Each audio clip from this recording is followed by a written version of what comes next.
તો વાત કરીએ સુરતની, તો સુરતના હનુમાન જયંતીની ભવ્ય ઉજવણી કરવામાં આવી, જ્યાં કળશ યાત્રા, નગર યાત્રા, અન્નકૂટ દર્શન યોજાયા.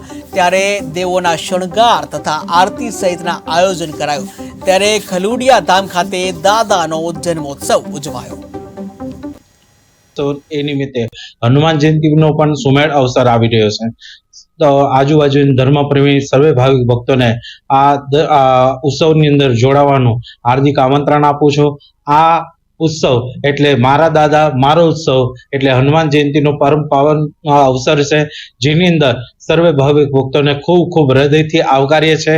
આ પ્રોગ્રામ, આ જે અવસર એ 17 વર્ષથી અમે લોકો ઉજવતા આવ્યા છીએ. આજે 17મો વાર્ષિક પાટોત્સવ છે. આ અંદર આહુતિ આપીને સર્વેને પાવન થવાનો સુમેળ અવસર આવી રહ્યો છે.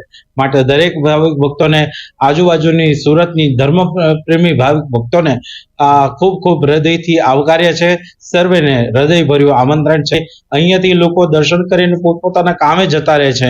એટલી બધી તાલાવેલી હોય છે કે સવારના 5 વાગ્યાથી માનવ મેળવણ ભરાય છે અને સવારે પોતાના કામ અંગે પણ પછી પણ ધંધા પર ચડે છે. દાદા એમની મનોકામના અવશ્ય પૂરી કરે છે અને દાદા એમનું કાર્ય પરિપૂર્ણ કરે છે.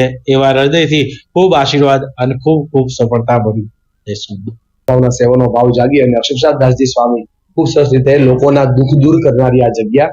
આમ તો હનુમાન છે ને કળિયુગનો હાશકારો છે, હનુમાન છે ને કળિયુગનો હોકારો છે અને યુવાનો માટે બળ છે.